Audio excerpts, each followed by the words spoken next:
Hi there, and welcome to this presentation on the collectivistic self. My name is Ting Ting Pan, and I'm a Chinese-Canadian master's student in Yorkville University's counseling psychology program. I was born in China, spent a portion of my childhood in Georgia, and now live in Toronto, Canada. Today, I wanted to share with you what I've been learning about the collectivistic self through research as well as my own acculturation journey, and what this construct means for North American counselors who will be working with clients who hold strong collectivistic values. Here's the agenda for this presentation. First, I'm going to tell you a story. Then we'll go through the definitions of individualism and collectivism, the question of autonomy in collectivism and whether it presents as a catch-22, rethinking autonomy, fusion, and enmeshment, and finally, actionable insights for working with collectivistic clients. Before we get into collectivistic values and the implications for counseling, I want to first share a quick story about my own experience in counseling. So back in that awkward, terrifying, and exciting transitional life stage between university and the real world, I was caught in an ocean of anxiety. Unlike many of my classmates, I'd graduated business school without having secured a job. My parents, like many parents of my culture, viewed it to be their duty to set their child up for success by paying for my education. We weren't financially well off, so my parents paid for my tuition at a prestigious business school with the money that they had scrimped and saved for a down payment of the first home they were to own in North America. Because of my education, my parents sacrificed their long-awaited dream of owning their own home here. And I graduated without a job. I was racked with anxiety and shame. How could I take care of my parents in their old age and thank them for everything they've given me if I couldn't even make money? After I did manage to get a job and the insurance plan allowed me to seek therapy, one of the very first things that came up was my anxiety driven by my sense of obligation for my parents and my family's financial health. And this was where things went wrong. The therapist said to me something like, "Your parents' financial situation isn't your responsibility." The focus of our conversation became about my relationship with my parents and how much our lives and goals intertwined. I walked away from that session feeling unheard, misunderstood, and really judged. But the worst part of it was that it made me start seeing my life, my parents' lives, and our lives together as something unnatural and wrong and even toxic. I didn't go back for another session, but this feeling of wrongness stayed with me for a very long time.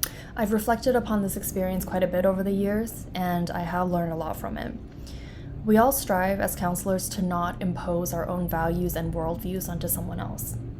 But this becomes especially difficult when we perceive that the person's worldviews and values are causing them to behave in unhealthy ways, and it becomes a part of our duty to help clients heal and grow by helping them to be aware of and let go of unhelpful guiding principles and to adopt ones that better suit them. I certainly think that this instinct is what the therapist whom I saw was reacting to. I think that in her eyes, she probably thought that my parents and I had an enmeshed relationship, that I was an adult, but one who had unhealthily fused boundaries with my parents, and that my life was being driven by their pressures and worldviews and goals.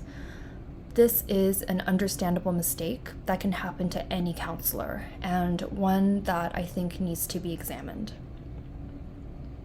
When I was doing research on how individualism and collectivism are defined, the individualistic self was often synonymous with words like independent and autonomous, while the collectivistic self often goes hand in hand with words like interdependent and relational. The word autonomous being used to describe individualistic values and being excluded from the definition of collectivism really struck me. This is an important concept since autonomy is considered to be a universal basic psychological need as a part of the self-determination theory, along with competence and relatedness for optimal function and congruent behavior. So what does it mean if autonomy is synonymous with individualism and is subsequently being put at the opposite end of the spectrum from collectivism?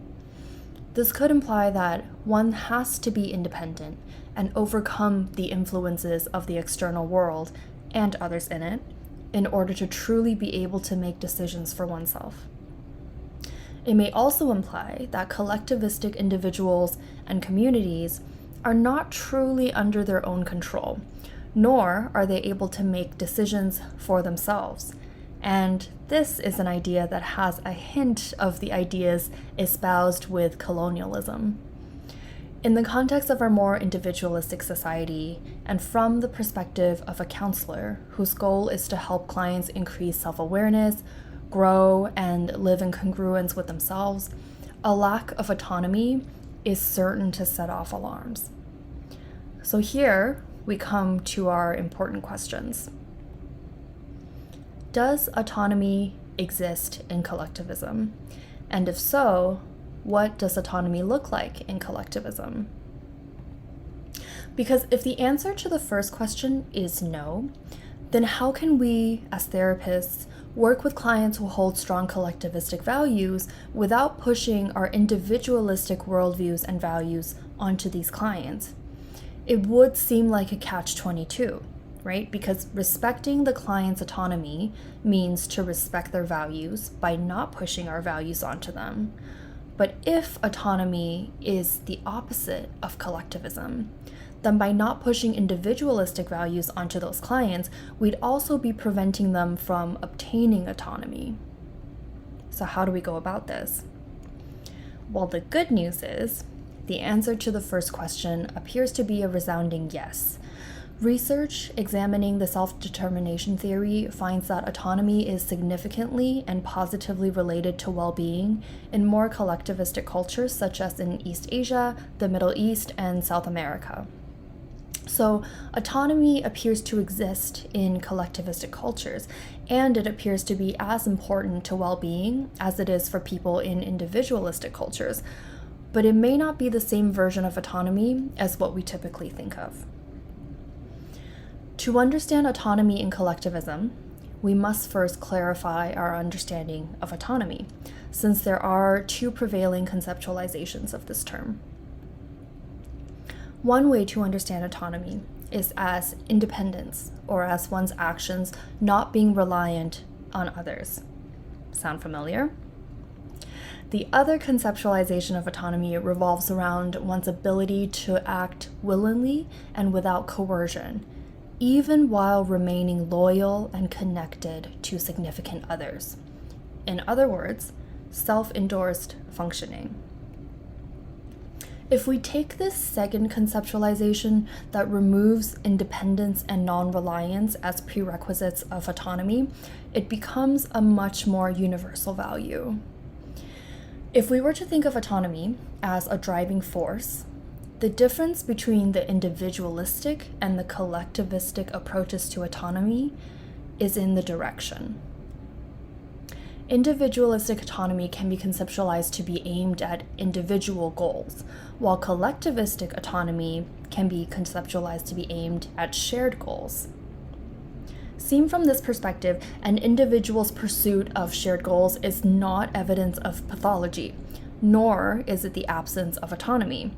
It's merely the direction in which that individual's force of autonomy is pointed. I want to further support my statement with empirical research examining the relationship between fusion and enmeshment and well-being.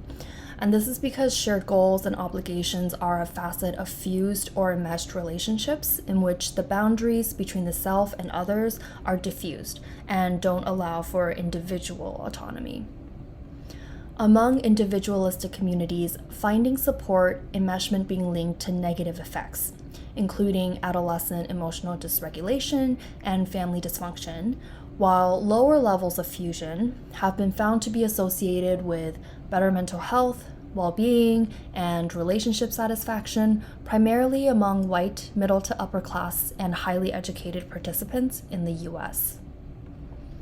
Things look a little different among collectivistic communities, where higher levels of intergenerational fusion have been found to be associated with higher self-esteem among Korean adolescents, and have not been found to be associated with higher levels of depressive or anxious symptoms among Italian adolescents. Similarly, enmeshment among family members has been found to be associated with positive coping and not related to lower happiness for collectivistic families with one or more children with autism spectrum disorder in the US. There are two major insights that I derived from these findings. One is that autonomy and holding shared goals are not mutually exclusive. Independent goals are not prerequisites for autonomy. One can be autonomous while pursuing both independent and shared goals. The second insight is that being in close connection with important others and pursuing shared goals with them do not necessarily lead to unhealthy outcomes. In fact, relatedness is another central component to optimal function and congruent behavior, according to the self-determination theory. These insights are important because they can help us as counselors to avoid pathologizing what are important aspects of health for collectivistic individuals, families, and communities. Not only those who come from and live outside of North America, but also those who live in North America. Looking back on the story that I shared, I was having issues with anxiety and self-efficacy due to my sense of obligation for the financial health of my family, my parents included. This was not a pressure that my parents ever passed on to me or expected me to fulfill. That sense of obligation was my own. If we look at this in terms of autonomy being a driving force, I chose to make family's financial health a goal for myself. The force of my autonomy was aimed at the shared goal of family financial health. There's nothing wrong with that in and of itself. Telling me that this was an inappropriate goal didn't empower me. Rather, it questioned the quality of my decision-making skills and made me question my own autonomy and had the effect of disempowering me. Trying to help me achieve greater distance between myself and my parents misidentified the problem and pathologized something that was healthy and normal for me. What was causing my suffering and should have been the focus of the session were my lack of emotion regulation skills, self-esteem, and self-efficacy. Now we come to actionable insights on working with clients who hold collectivistic values. These are gathered from literature in multicultural counseling competencies and research on counseling collectivistic clients. The first is find out about the client's family without pathologizing the relationship. And we can do this by coming from a place of curiosity rather than judgment.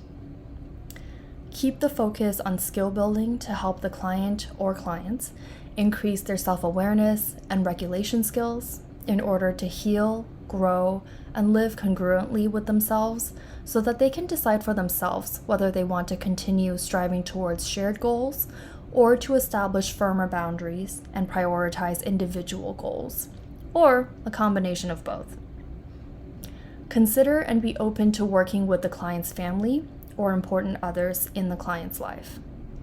And finally, practice self-awareness of our own values, biases, and reactions. So to this last point, I'd like to leave you with a couple of questions. What does autonomy look like to you? And can shared goals play a part in your conceptualization of autonomy? Thank you for your time in watching my presentation. If you have any questions or feedback or would just like to have a discussion on this topic, I'm scheduled to hold a Q&A on Friday, June 4th at 10 to 10:30 a.m. Eastern Standard Time. I'll also end the video with a shot of the reference list in case you're interested, and I'll also be including the reference list in the handouts. Thank you again. Take care, and I really look forward to continuing the conversation for those who are interested at the Q&A.